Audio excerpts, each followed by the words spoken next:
My name is Martin Anthony Nsubuga. I'm the CEO of Uganda Retirement Benefits Regulatory Authority. And I've served the institution until now, where I've grown to the position of the Chief Executive Officer. So I've seen URBRA since its establishment. I was also the person who started the organization as interim CEO for the organization. My role was to set up the organization, and here we are. It has been a really new experience in my life. As you may have heard, URBRA was non-existent. There was no formal regulatory environment for pensions or retirement benefits. So we are a pioneer. We were appointed to set up the architecture and the environment for regulation of retirement benefits and pensions. So the Ministry of Finance, because I was the technical person really handling all these reforms, they asked me to come and set up this institution, which is the Retirement Benefits Regulatory Authority. So I was requested to start as interim Chief Executive Officer, which I did from the year 2012 to early 2015. It's been a great journey. When we started from scratch. The journey of 10 years of URBRA started with an Act of Parliament of 2011, but actual operation started in 2012, and that's why we are celebrating 10 years today. There was no institutional setup, there were no laws, there was nothing. So we started with the legal framework, putting in place the legal framework that establishes the supervisor or the regulator for the retirement benefits sector. Before then, URBRA came into the market about 10 years ago. The first thing they did, right from their first offices at Communications House, was to take stock of the market. Who are the players? Who are the retirement players in the market? Who are the service providers? Which schemes are operating in the market? Service to note that there was already something happening in the market, even before URBRA came to play. And because of that, there were Ponzi schemes, there were frauds and all those kind of things. There was no trust in the sector. So our primary objective was to build a system that would instill confidence in the general public. I believe the journey has been very successful. We have a footprint now in the community, and that footprint is best exemplified by the growth of the pensions sector. When we were appointed, the pension sector savings were less than 5 trillion. Today they're approaching 20 trillion. A number of proposals were carried to Parliament, and the biggest one was to actually put in place a sector regulator. My role as a Member of Parliament when I came in 2001 was to make legislation. And one of the laws we have made is the URBRA Act, which basically came in to assist how to regulate the retirement pension funds, which were missing in this country. I'm proud that now we have over 19 trillion shillings in the pension fund. That's a very good contributor to national development. And in the future, I'm sure this money we shall not go to borrow. We shall use this money of the pension fund to really develop our country. You'd appreciate that this is not a small contribution for a sector that was not regulated. But overall, it was part of the global reforms that we are seeing in other countries in the pension sector. To me, that's a plus for the authority. And you can imagine in a very short time, in less than 10 years, we have over 19 trillion. It believes that within the next 5 years, we should be over 40 trillion. To me, that is a plus for URBRA and a surety for the people of Uganda who save with these different schemes, knowing that somebody is there making sure that my money that I put in any scheme is safe, is protected. So one of the main objectives was to safeguard the interests of the members. Now, what this means is that the moment members' interests are safeguarded, their rights are protected, it then boils down to growth of the sector. Now, what we've seen in the last 10 years is that the sector, the assets under management have more than tripled. So within a span of 10 years, we're seeing a lot of efficiency in terms of members are able to get their benefits, they're able to access more information about their schemes. More importantly is the professionalism that has been injected in the sector. There has been a deliberate effort to build trust because the foundation is strong, it can be trusted. And again, the investment structures are very solid, so which means they encourage the growth of the market, the growth of the portfolio, and also provide the positive returns that we see to date.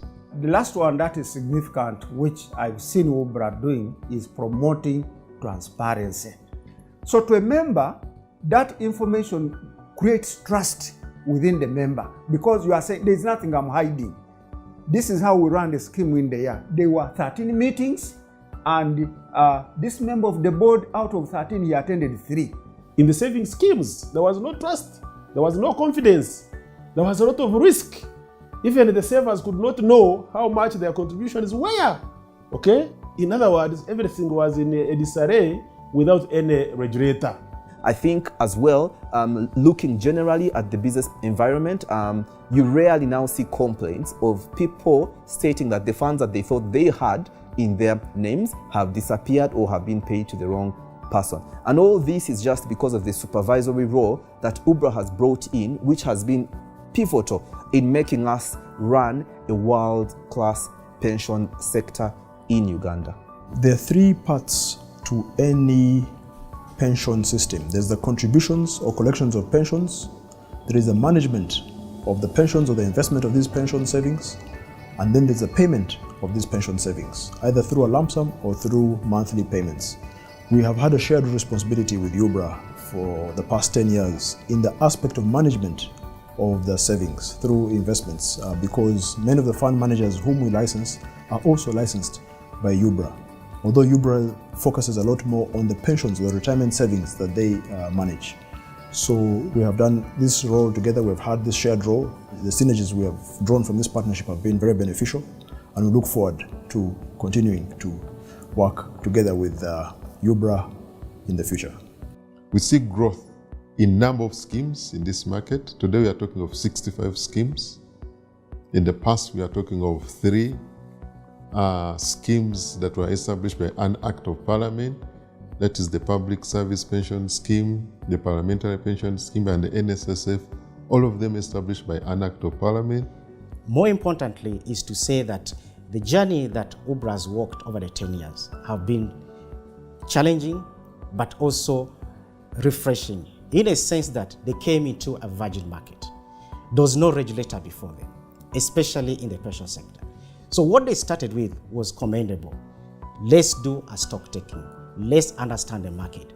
Who is doing what in the market? So I think that phase helped URBRA create the visibility, create identity for the first 3-4 years. Over the years, they've also been able to do publicity to kind of show the market, show the public that this is what we do, and especially as you plan for your retirement. At least for the last 10 years, we've not had any corruption, loss of members' funds. We've also not had any poor investments because investments are all known, structured, in particular known asset classes that provide a very good return to the member. And actually in this period in time, that's when the sector has witnessed high returns to the members, double-digit returns for the last 5 years or thereabout. So, in my opinion, that is trust from the general public that we are doing the right thing, and we hope that we continue to do that. In the next 10 years, what I would like to really see going forward is the spread of coverage, because the pension sector as it is now is really in the formal sector. And when you look at the working population of Uganda, if you even put it at around 20 to 25 million, the working population, not even 3 million are covered by pensions. I think my main message to URBRA is, first of all, to thank the CEO, Mr. Martin Nsubuga, and his team for supporting the pension reforms that have taken place so far, but also to remind the team that there's still some work to be done It's not over. There's still some reforms that need to be done, particularly in the area of limiting access to long-term savings. So Martin and team, please don't rest. There's still some more work to be done to grow the domestic savings base of this country. We feel that as a committee, URBRA needs to make itself more visible in Uganda, place itself, let the people of Uganda know what they're doing, let the people of Uganda know why they should save for retirement. If you were to ask me, what should URBRA's next 10 years focus on? I would say that URBRA's next 10 years should be to now build this 20 trillion asset base that has been generated, should actually be able to ensure a comfortable life in retirement for all members who are in the retirement schemes. But URBRA should also then allow and come up with mechanisms to support the players to be able to onboard all the smallholders, all the informal sector to come in and secure their retirement by participating and joining the licensed pension schemes in the market. And so my thinking is that we need to support the institution, particularly Parliament of the Republic of Uganda needs to support resource mobilization for allocation to the authority so that the authority can continue with the widening the coverage. People now, instead of keeping money in boxes, will keep here, and it is in the financial sector, and it's easy to tap in. And the cost of money will go down, but our investment in the country will go high. And I can tell you, if you make very good regulations, we have the support of Parliament. I believe that the next 10 years are quite pivotal. We've gone through the best building of the industry, and right now we are at the point where we have to be tasked with generating value for our clients and exhibiting relevance over the next 10 years. I'm very, very confident. In fact, I'm really proud of the work that has been done for the last 10 years, and my imagination runs wild. What is possible for the next 10 years. And the other key achievement that or work in progress that URBRA is trying to do, which I again encourage different stakeholders in this sector, particularly Parliament, to support URBRA, is the coming up with a national micro pension scheme. Uganda is, our economy is largely informal, and even within the cities, we have so many people who are operating informally, and yet they earn income, either daily, either weekly or monthly. They earn income in one way or the other. But if not well guided, and I think this particular scheme, the micro pension scheme, would again help reorganize our people in the formal sector to put something aside. Because if you are in our market today, if you're a road vendor today, if you're a hawker today, if you're a border today, if you're a fisherman today, you still have that energy to go nearly every day in the waters and do fishing, to go to Nakawa market every morning to pick tomatoes, vegetables. But that strength with time, as years come by, begins to dwindle. That means the same basket that you can carry now, you are not able to carry in the next 5 years or 10. So our focus, what really keeps us awake? When I wake up in the morning, that drives my day, protection of members' funds. So what I see going forward for the next 10 years is an organization that is efficient, that is creating value for the benefits. Efficiency meaning when I contribute, I must be guaranteed that 20 years from now, 30 years from now, when I retire, my money will be there. And ensuring that the monies that I contribute are invested in assets that will make my money grow. Not just putting in 1 shilling, and 20 years you're paid 1 shilling. When I put in 1 shilling, I should be paid 100 shillings at the end of 30 years. And that's the objective, and that's efficiency. I think to the customer out there who might not even think they are a customer because you ride a border, you are in the garden, you don't even have anything to your name, URBRA will find you wherever you are and will look after you because it's their mandate to look after you in retirement. And they can only look after you in retirement if you avail yourself now. And all they want to do for you is to make sure that when you hang up your boots, when I hang up this jacket in retirement, URBRA wants me to live a fulfilled life, a life bereft of poverty, a life of joy and happiness. and URBRA works with people and different entities to deliver that. As service providers, I think we'd want to say congratulations again, URBRA. We feel the heat sometimes, but we are ready for the task. As we celebrate, let's also remember that there are those who are not yet part of the saving culture, and we find ways of bringing them forward. I wish you a happy celebration. As we celebrate 10 years of service protecting retirement benefits in this country, allow me to thank the Board of Directors of Uganda Retirement Benefits Regulatory Authority. You have been very instrumental and very focused.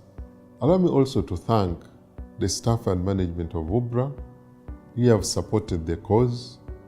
Allow me also to thank my predecessors, the first interim CEO, Mr. Moses Bekabyo, the Chief Executive Officer, my immediate predecessor, Mr. Bonyi David Nyakundi, the government of Uganda who have supported us, providing us with all the resources that we need from the day URBRA started up to now, the regulated entities, the stakeholders, the fund managers, the custodians, the administrators. Without you, we would not be talking of structures of governance in this market. And of course, the members who are saving, who have trusted us, who have continuously saved with the different schemes. Allow me to assure you that as we deliberate on this direction for the next years of service, at URBRA, we shall continue to protect your retirement benefits. May God bless you. May God bless your families. May God bless our country, Uganda. Let us celebrate as we thank God.